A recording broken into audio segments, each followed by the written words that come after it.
playing in a strong wind for the fourth game in a row. Wimborne went down 2-3 at home to Tiverton today. 3-0 down after 15 minutes. The Magpies fought back but just couldn't get that equalising goal in the second half. Strong wind, as I say, blowing across Cuthbury, and Wimborne lost the toss and had to face it in the first half.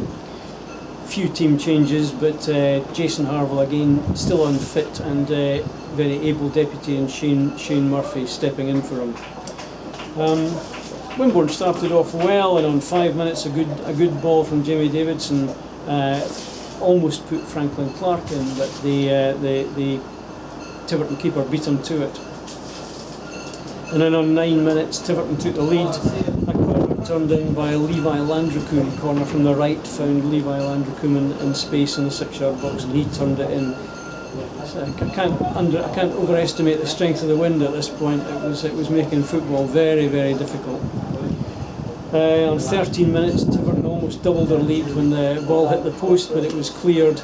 But that was just the second goal was just delayed for 2 minutes. On 13 minutes, a long shot beat Shane Murphy high to his right. James Richards, the Tiverton skipper, putting the second goal in. So 2-0 Tiverton after only 13 minutes, and it got worse for the Magpies just a minute later, on 14 minutes, when Owen Howe netted after a mix-up, it looked like, between Ian Oliver and Shane Murphy. So 3-0 down after 15 minutes, and the Magpies facing a mountain to climb, and still having 30 minutes to face this strong wind in the first half. They got a lifeline on 17 minutes when Jamie Davidson scored at the near post from close in after good work. The rest of the half, it was mainly Tiverton, as you'd expect, and on 26 minutes Shane Murphy had to make another save from a wind-assisted shot. From a throw-in, the ball bubbled around in the Wimborne area for an age, it seemed, before it was finally cleared. 28 minutes, a free kick to Tiverton, 20-25 yards out, but the wall did its job and it was blocked. And a minute later, yet another free kick for Tiverton, slightly closer in for handball, but this one was closer, but hit the post and went wide. So still 3-1 to Tiverton after half an hour. Good work by Jamie Davidson, who was showing up well after 32 minutes down the left, came to nothing. And I've written down in my notes the wind strengthening at this point. I'm not quite sure how that could be, but it was. Jamie was booked on 42 minutes for a kick, and that brought the yellow card count to 5 in the first half, 3 to Tiverton and 2 to Wimborne Town. And a game that wasn't really dirty, and maybe the referee storing up trouble for himself in the second half. A chance for Wimborne right on the break, on the stroke of half time, but a close-in shot was deflected for a corner. So the half-time whistle came.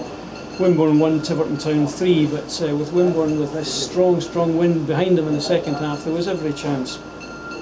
And after only 11 minutes of the second half, a lovely move which ended with John Blake playing Franklin Clark in, and Franklin scored to make it 3-2. Good save needed from Shane Murphy on 62 minutes, showed that Tiverton weren't completely out of it at this point despite the wind. Was put out for a corner. And then on 65 minutes Simon Brown brought Ant Waters on for Ryan Murray. Franklin Clark went really close to his second goal on 73 minutes with a cross-come shot from the right that bent alarmingly in, and either could have gone in itself, or if Ant Waters had got a slight touch on it, it would have gone in, but it went past the post.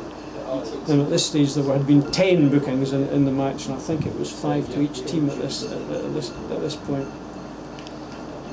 Tiverton still looking reasonably dangerous in their occasional attacks upfield, and on 81 minutes they got a corner after good work from one of their players.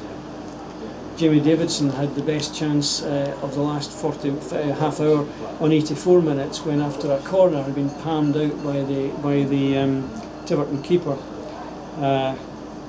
Perry.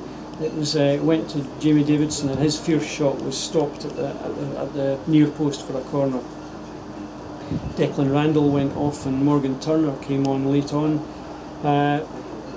But despite lots of pressure, Wimborne maybe just overhitting a lot of balls and overthrowing some long throws, and Tiverton survived till the end. Jamie Davidson picking up a straight red card on the 92nd minute for something that happened in the middle of the field that I couldn't really see.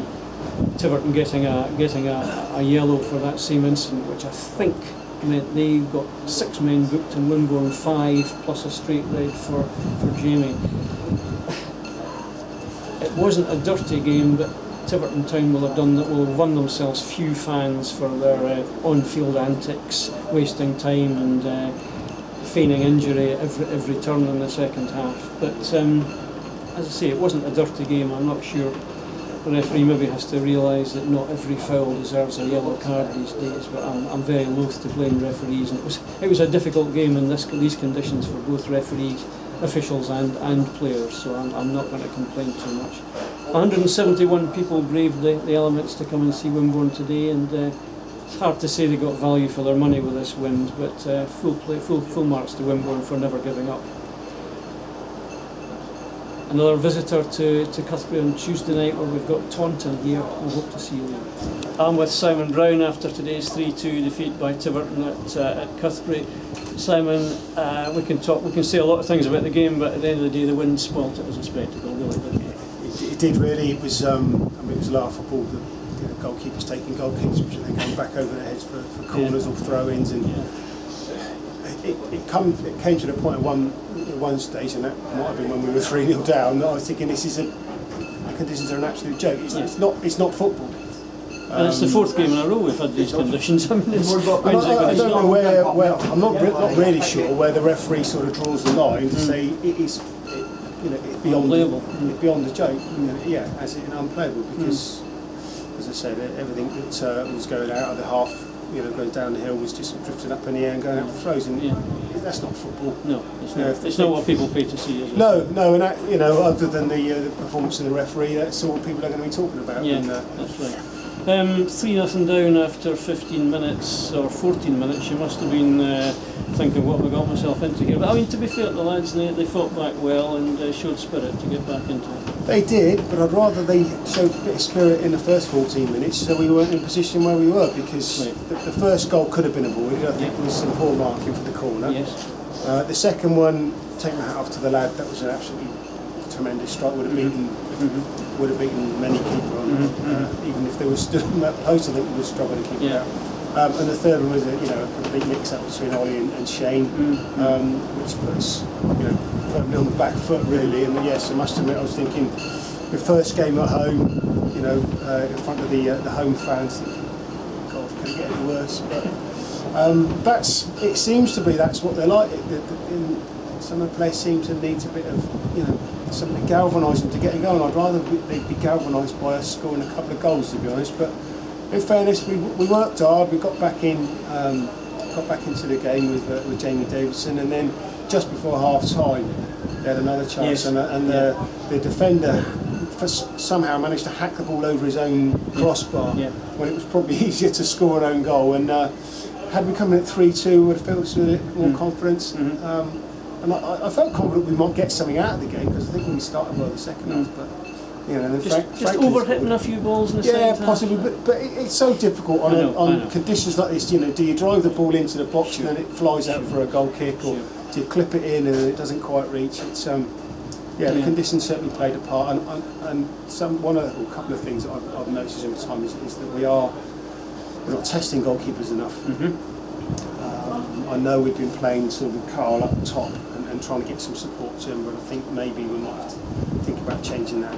But you're right. I mean, apart from a couple of crosses that you had to deal with, Jamie's shot that he stopped at the near post was pretty much the only thing he had to deal with in the second half. And that's got to improve, because if you enough shots, it's like anything, you buy enough tickets in the lottery, eventually you'll win something. If we're not buying any tickets, which we're not taking shots, it's unlikely that we're going to score. We're asking for miracle goals or mistakes or something like that, and we've got to create these chances ourselves. There's no getting away from it. So that's something that John and I will have a look at. Points to take away from the game? Positive points? It's the same as the last two games. I can't fault the players' commitment and effort. It's just that we need to be better at keeping the ball when we've got sides under pressure. I certainly thought in the second half, about 5 or 10 minutes, where we looked like we were getting on top of it.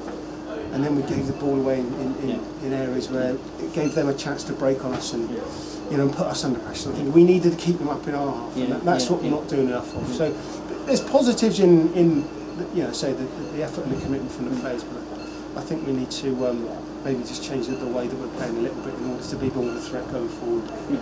Because ultimately that's what we need to do: score goals to get points. Just hanging on for dear life for 90 minutes, because it won't happen. Right. Simon, thanks for your time. Cheers. Thanks.